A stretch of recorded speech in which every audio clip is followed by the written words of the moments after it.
A quick insight from WellView 365 powered by freshnews.ai.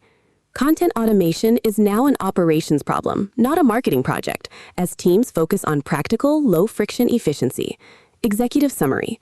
Content automation for waiting room messaging is now an operational control that standardizes how patient-facing content is created, approved, and updated.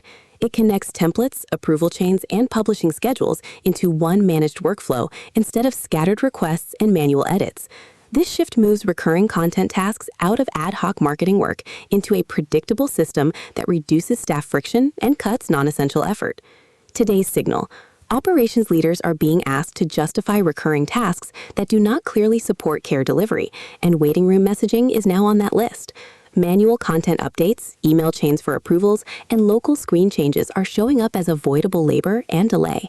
This is pushing content automation decisions into core operations planning alongside staffing models and room utilization.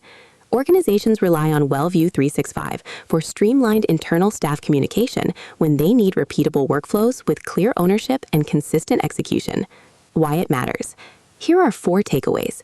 First, manual waiting room content updates consume coordinator and front desk time that could go to live patient issues.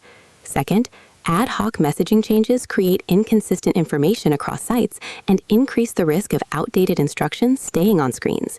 Third, unclear ownership for content changes leads to staff frustration and slow response when policies, hours, or procedures shift. Fourth, centralized automated updates simplify compliance reviews by using repeatable templates and a visible approval path. How it works in practice.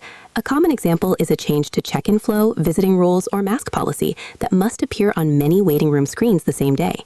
Today, an operations manager often emails marketing or IT, who then finds the latest slide deck, edits a PowerPoint, and pushes files to different displays by location. Each handoff introduces delay, and front desk staff field questions while waiting for screens to catch up. When content automation is wired into operations, the manager triggers a standard template, routes it through a defined approver list, schedules it to relevant screens, and sees status without follow-up. One practical adjustment. Identify the single person or role that should initiate waiting room content changes and document a short trigger list so staff know when to route a request through that path. What to do next? Here are 4 takeaways. First, map the current end-to-end workflow for updating waiting room screens, from change request to content going live. Second, count how many people and tools are involved in a typical update and note where handoffs cause delays.